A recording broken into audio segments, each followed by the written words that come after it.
I'm a PhD student, and as Nick said, I'm just going to give you a bit of a part of my project, looking at the use of pooled milk. So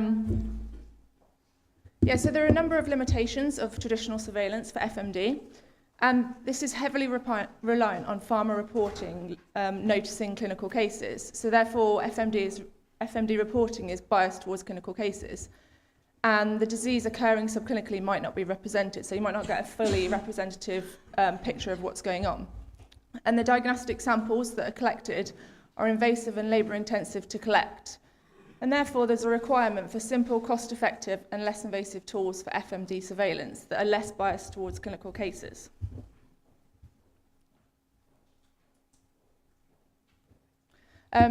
So milk has been used for surveillance of other viral diseases for a number of years, and it has a number of advantages. It's routinely collected, pooled samples are easily available, for example from bulk tanks, and for FMD is suitable for virus detection and characterization, and also for antibody detection.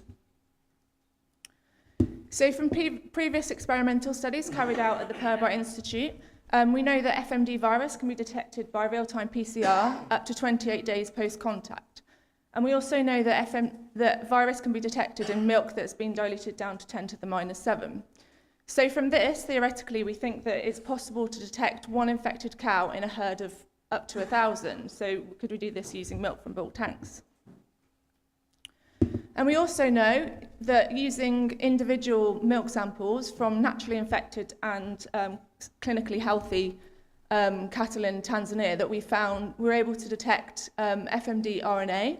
We're also able to obtain typing information, and this typing information seems to correspond with the clinical outbreaks reports. And we're also able to obtain VP1 sequences, and these also corresponded well with the lesion material from the same animal. So from this, we think that individual milk could be a suitable alternative sample type for FMD surveillance.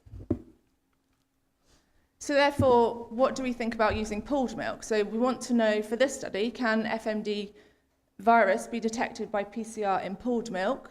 And also, can typing and characterization data be obtained? And therefore, is pooled milk suitable for FMD surveillance?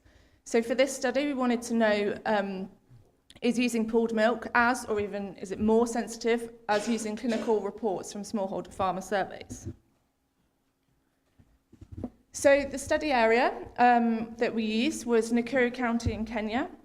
We used this because a lot is already known about this area due to the EuFMD training courses that are carried out there. We know that there's a high number of susceptible FMD livestock, FMD susceptible livestock, and that approximately 2 to 3 outbreaks of FMD occur every year. And between 70 to 80% of the national milk output is from smallholder dairy farmers, and a lot of these dairy farmers contribute to dairy cooperatives. So for this study, we're able to recruit 5 dairy cooperatives that all receive milk from smallholder dairy farmers. And this map just shows, you can see the stars of where the cooperatives are located, and the map just shows the catchment areas where these smallholder farmers are located. So for this study, there were 2 main objectives. The first was to carry out repeated cross-sectional surveys of smallholder farmers. So this was to determine the clinical incidence of FMD in the sampling area, but also to improve knowledge on milk production and selling trends. So the surveys were carried out in the predefined catchment areas that I've already mentioned. And so to determine the survey locations, random spatial sampling was used to determine the GPS points. And then the nearest smallholder farmer to this GPS point was then surveyed. So in total, 3 surveys were carried out. The first was a baseline survey to determine the incidence of FMD in the last 6 months. And we found that 5.9% of farmers had reported FMD in the last 6 months since the survey. And the next 2 surveys, these were powered to detect a threshold farm level incidence of 2.5%. So if one farmer reports FMD since the time of the last survey, we assume that the incidence in the whole study area is estimated to be equal or greater than 2.5%. So the next objective was to collect pooled milk samples from the 5 dairy cooperatives, and this was carried out every week for 45 weeks.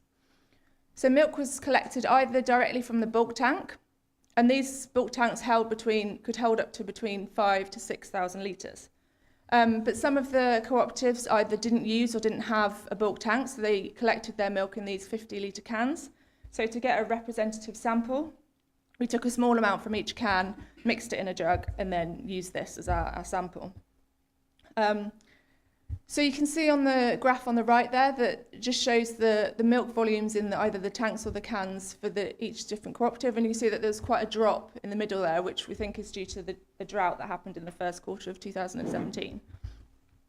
So once we had all our milk samples, they were shipped to the Parabright Institute, and magnetic bead-based RNA extraction and real-time PCR of the milk samples was carried out, and then any sample that was positive on the pan-serotypic PCR was then also run on the East African typing assays for serotypes O, A, SAT1 and SAT2.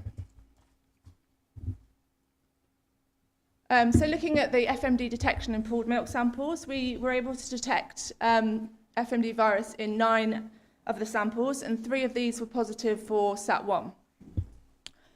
This matched reports of SAT1 from clinical lesion material that was sent to WRL, and this was in the same period as we detected our SAT1 samples.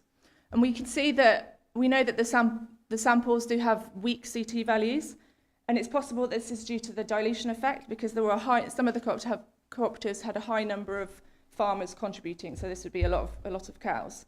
It's possible that they could be false positives. However, the fact that they're being confirmed by the SAT1 assay, we're pretty confident in the results. So the smallholder farmer surveys, farmers were asked if they experienced FMD on their farm, and if so, in which half-month time period since the date of the last survey. And any positives for this is represented in the grey area on the bottom graph there. So this represents where the FMD incidence in the study area was greater or equal than 2.5%. And you can see that this actually matched the time periods where we were able to detect SAT1.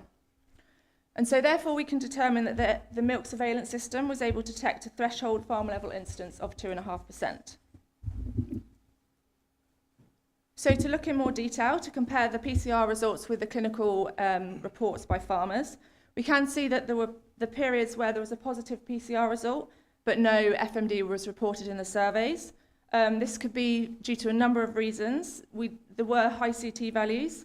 Now, is this due to contamination? We're not sure, but we did test to do some specificity testing. We tested over 400 milk samples from the UK herds, which we assumed to be negative, and the specificity was much higher.